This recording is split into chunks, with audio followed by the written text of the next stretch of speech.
الرحمن الرحيم. كيفية المواعظ. مواعظ حذيفة بن اليمان رضي الله تعالى عنه. وأخرج ابن نعيم بالحلية عن الكفيل أنه سمع حذيفة رضي الله عنه يقول: يا أيها الناس لا تسألوني فإن الناس يسألون رسول الله صلى الله عليه وسلم. قال: يا أيها الناس ألا تسألوني فإن الناس كانوا يسألون رسول الله صلى الله عليه وسلم عن الخير وكنت أسأله عن الشر أفلا تسألون عن ميت الأحياء. فقال: إن الله تعالى بعث محمدا صلى الله عليه وسلم فدعا الناس من الضلالة إلى الهدى ومن الكفر إلى الإيمان فاستجاب له من استجاب فحيي بالحق من كان ميتا ومات بالباطل من كان حيا. ثم ذهبت النبوة فكانت الخلافة على منهاج النبوة ثم يكون ملكا عضوضا.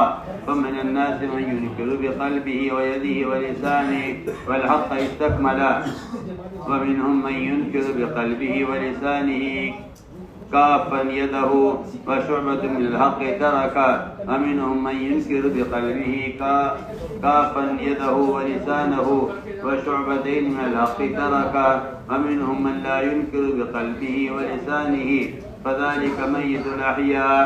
وأخرج ابن نعيم بالحلية عن حذيفة رضي الله عنه قال: القلوب أربعة: قلب أغلق فذلك قلب الكافر وقلب مصفح فذلك قلب المنافق وقلب أجرد فيه سراج يزهر فذاك قلب المؤمن وقلب فيه نفاق وإيمان. فمثل الإيمان كمثل الشجرة يمدها ماء طيب فمثل النفاق مثل القرحة يمدها طيح ودم فأيهما غلب عليه غلبا.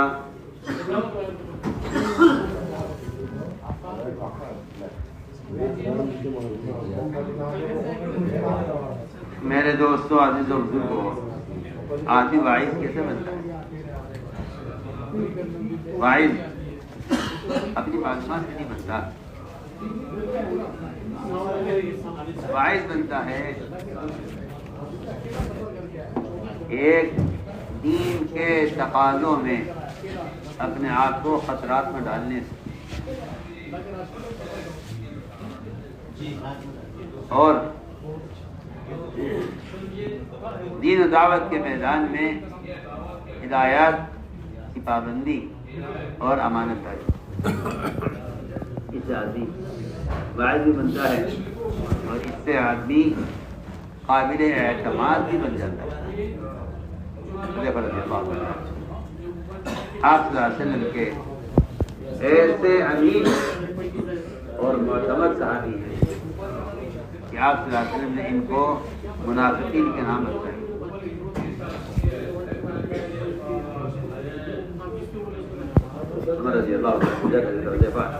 میں نہیں تم سے پوچھنا چاہتا کہ منافقین کون کون ہیں، میں تو اپنے بارے میں پوچھنا چاہتا ہوں کہ میرا نام اس میں ہے.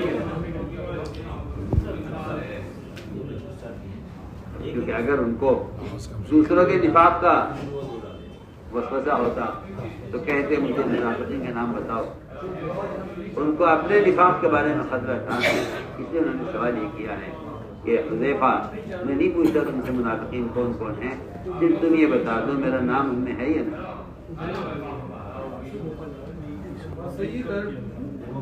حذیفہ رضی اللہ عنہ آپ صلی اللہ علیہ وسلم کے ایسے معتمد اور ایسے رازدار عادی ہیں. لیکن یہ اعتماد کیسے پیدا ہوا؟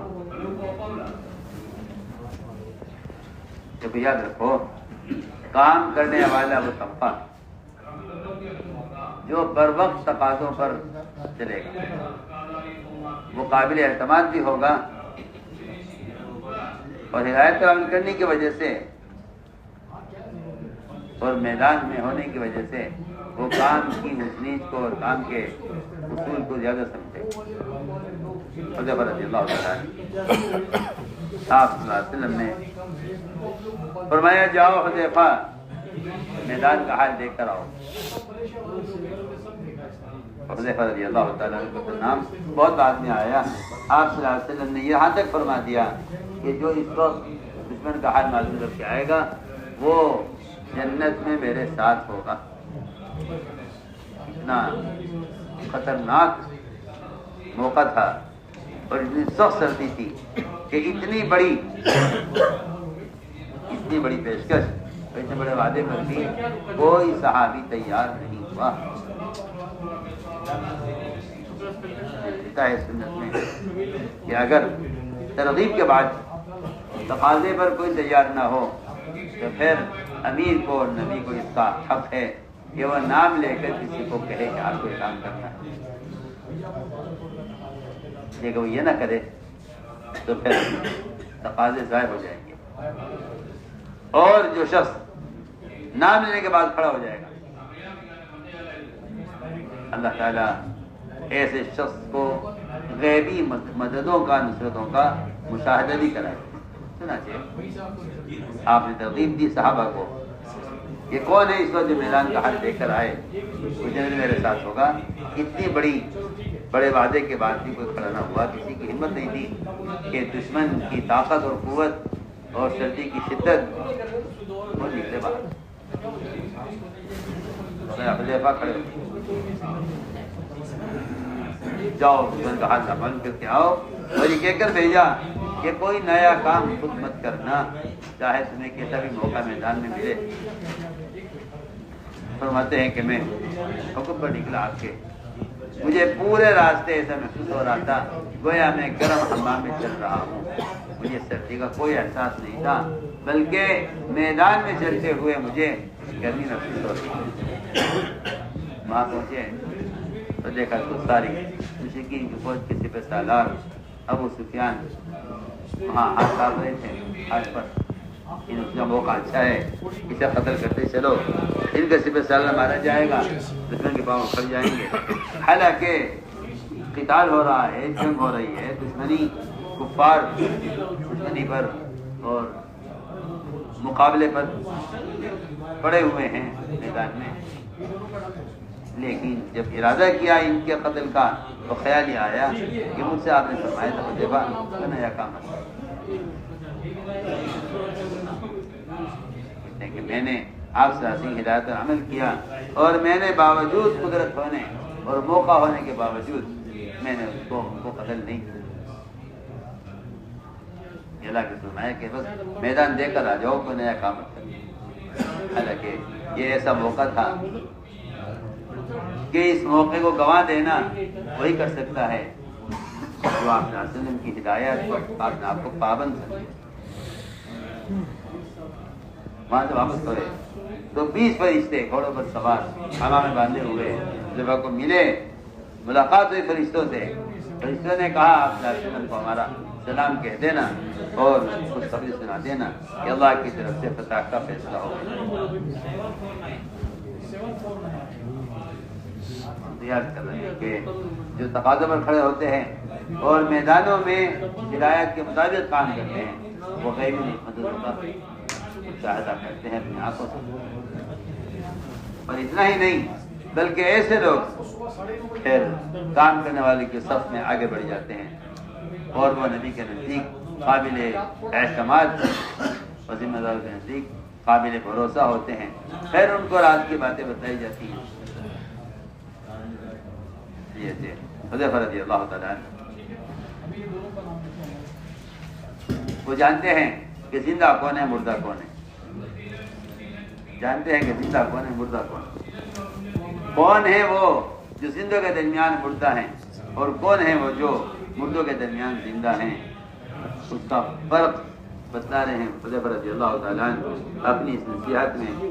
فرماتے ہیں ابو طفیل کہ میں نے سنا حذیفہ رضی اللہ عنہ فرماتے ہوئے اے لوگوں تم مجھ سے سوال کیوں نہیں کرتے، مجھ سے پوچھتے کیوں نہیں؟ اور بات اصل یہ ہے کہ تمام لوگ اور صحابہ تو آپ صلی اللہ علیہ وسلم سے خیر کے بارے میں سوال کیا کرتے تھے، اور میں فتنوں کے بارے میں بلا فتنہ پیش آئے گا تو کیا کریں، بلا فتنہ پیش آئے تو کیا کریں، اور کیا فتنہ آئندہ پیش آنے والے ہیں۔ لوگ آپ سے خیر کے بارے میں سوال کیا کرتے تھے اور میں آپ سے شر اور فتنوں کے بارے میں پوچھا کرتے تھے، کیونکہ صرف وعدے آدمی کو معلوم ہوں، وعیدے معلوم نہ ہوں، تو آدمی صرف وعدے معلوم ہوں وعیدے معلوم نہ ہوں تو استقامت نہیں ہو سکتی۔ اسے ترغیب و ترہیب دونوں پہلو برابر رہنے چاہیے۔ ترغیب سے آدمی کے اندر شوق پیدا ہوتا ہے اور ترغیب سے آدمی کے اندر استقامت پیدا ہوتی ہے۔ اگر ترغیب نہ ہو تو صرف ترغیب استقامت کے لیے کافی نہیں ہے۔ چنانچہ حذیفہ رضی اللہ عنہ آپ سے شر کی باتوں کو، فتنے کی باتوں کو آپ کو پوچھا کرتے ہیں۔ فرمایا کہ صحابہ کرام سے حذیفہ نے کہ تم اسے پوچھتے نہیں ہو کہ زندوں کے درمیان مردے کون ہیں؟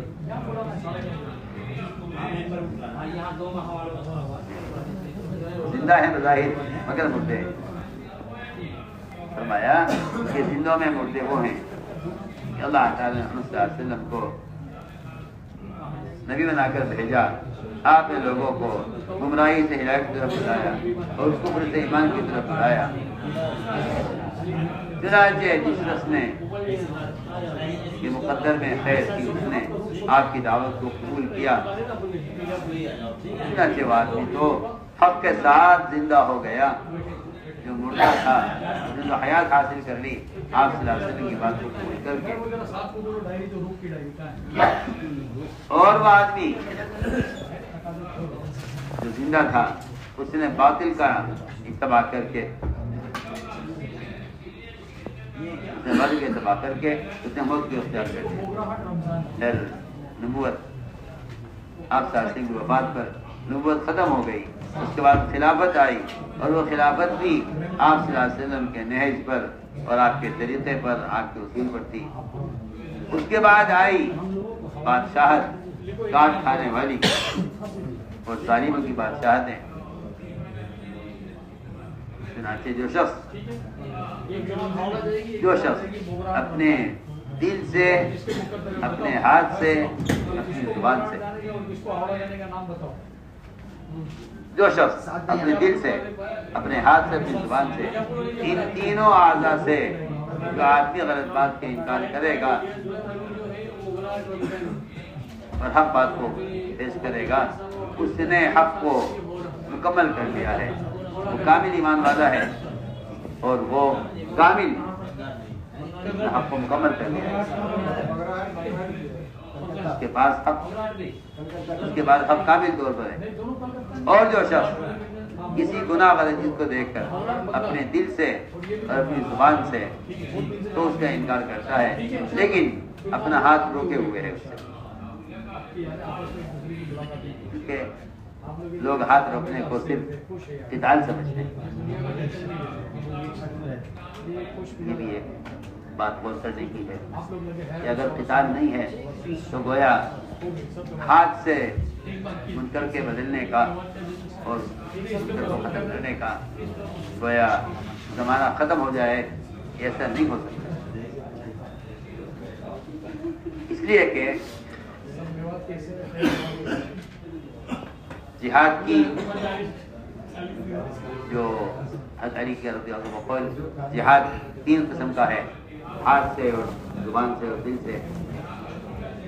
تو ہاتھ سے جہاد وہ صرف قتال نہیں ہے، صرف قتال کا اپنا درجہ، اس کی فضیلت، وہ اس کا تقاضا، اس کی ضرورت سب اپنی جگہ مسلم اس سے انکار نہیں ہے، لیکن ہاتھ سے ہر کوشش قتال نہیں ہے۔ اگر کوئی شخص کسی کو منکر سے ہاتھ کے ذریعے اس طرح بدل دیتا ہے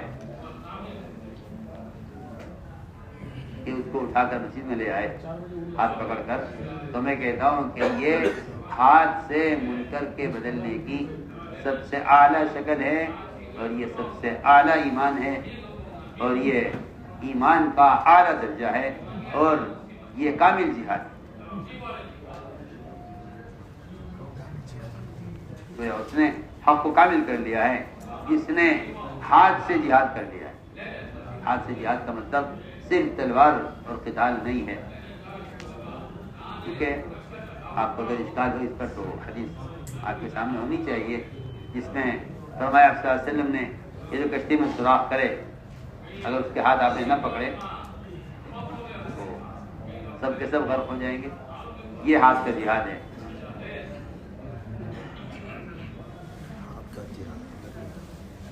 تو جو شخص کسی غلط بات کا انکار دل سے نہیں کر رہا ہے، یعنی دل میں کڑھن ہے، یہ مطلب ہے اس کا، اور اپنی زبان سے بھی انکار کر رہا ہے لیکن ہاتھ کو روکے ہوئے ہے، تو گویا اس نے حق کا ایک حصہ اس نے چھوڑ دیا۔ اس زمانے کے لوگوں پر تو حیرت ہے کہ وہ بیچارے قلم سے جہاد کرنے کو ہاتھ سے جہاد سمجھتے ہیں، جبکہ حذیفہ بتا رہے ہیں کہ جو آدمی غلط بات کا انکار دل سے نہیں کر رہا ہے، زبان سے نہیں کر رہا ہے، لیکن ہاتھ سے نہیں کر رہا ہے، تو گویا اس نے حق کے ایک شعبے کو چھوڑ دیا ہے۔ وَشُعْبَةً مِنَ الْحَقِّ تَرَكَ، اس نے حق کے ایک حصے کو چھوڑ دیا ہے۔ اور وہ شخص، ان کے بعد وہ ہیں جو دل سے انکار کرتے ہیں لیکن ہاتھ اور زبان کو روکے ہوئے ہیں، انہوں نے حق کے دو شعبوں کو چھوڑ دیا ہے۔ دو شعبے چھوڑ دیے ہیں۔ بہت اہم روایت ہے، اگر کوئی اس کو سمجھے، اور بڑی اہم بات ہے رضی اللہ تعالیٰ عنہ۔ اور فرمایا تیسرا وہ شخص کہ جو غلط بات کا نہ انکار دل سے کرتا ہے نہ زبان سے کرتا ہے، فرمایا کہ یہ زندوں میں مردہ ہے، یہ آدمی مردہ ہے، کیونکہ یہ نہ زبان سے اور نہ دل سے یہ اپنے منکر کو نہیں بدلتا۔ فرمایا کہ یہ زندوں کا مردہ ہے۔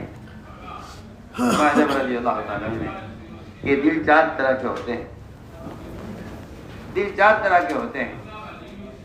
ایک تو وہ دل جس پر کفر کا پردہ پڑا ہوا ہے اور کفر کا غلاف پڑا ہوا ہے، یہ تو کافر کا دل ہے۔ کافر کو کافر کہتے اسی لیے ہیں کہ اس کے اللہ کے درمیان ایسا حجاب ہے جس سے وہ اللہ کے انکار کرتے ہیں۔ دوسرے وہ قلب، وہ دل جو دل دوم ہوا ہے، یعنی منافقین کہ وہ ادھر بھی ہیں ادھر بھی ہیں، ادھر بھی جائیے ادھر بھی جائیے۔ فرمایا کہ یہ دو منہ والا دل ہے، یہ منافق کا قلب ہے۔ ایک وہ دل ہے جو بالکل صاف ستھرا ہے اور اس کے اندر ایمان کا چراغ روشن ہے، فرمایا کہ مومن کا دل ہے۔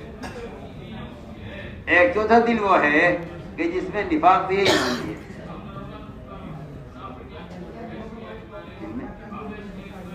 نفاق بھی ہے ایمان بھی ہے، دونوں۔ فرمایا وہ دل، چوتھا دل وہ ہے کہ جس میں ایمان بھی ہے نفاق بھی ہے۔ فرمایا کہ ایمان کی مثال اس درخت کی طرح ہے جس درخت کو بہت عمدہ میٹھا پانی دیا جائے اور وہ اس عمدہ پانی سے وہ درخت بڑھتا رہے۔ فرمایا اور نفاق کی مثال اس پھوڑے کی ہے جس پھوڑے کے اندر، جس پھوڑے کو بڑا کرتا ہے اس کے اندر کی پیپ اور خون، جس سے پھوڑا بڑا ہوتا رہتا ہے، اندر وہ پیپ اور خون کی وجہ سے بڑھ رہا ہے۔ یہاں یہ ایمان کا درخت یہ عمدہ پانی سے بڑھ رہا ہے، اور وہاں کے جو پھوڑا پھول رہا ہے وہ پھول رہا ہے اندر کے خون سے اور ترتیب سے فرمایا کہ ان دونوں میں سے جو چیز غالب آ جائے گی وہ غالب رہے گی، ایمان یا نفاق۔ یہ ہے حذیفہ رضی اللہ تعالیٰ عنہ کے مواعظ۔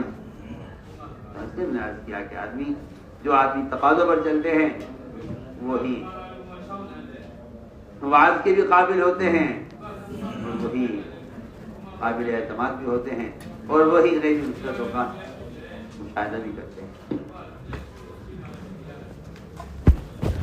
اللهم صل على سيدنا مولانا محمد وعلى آل سيدنا مولانا محمد كما صليت على إبراهيم وعلى آل إبراهيم إنك حميد مجيد. ربنا ظلمنا أنفسنا وإن لم تغفر لنا وترحمنا لنكونن من الخاسرين. اللهم إنا نستغفرك ونتوب إليك. اللهم إنا نستغفرك ونتوب إليك. اللهم إنا نستغفرك ونتوب إليك. ربنا آتنا في الدنيا حسنة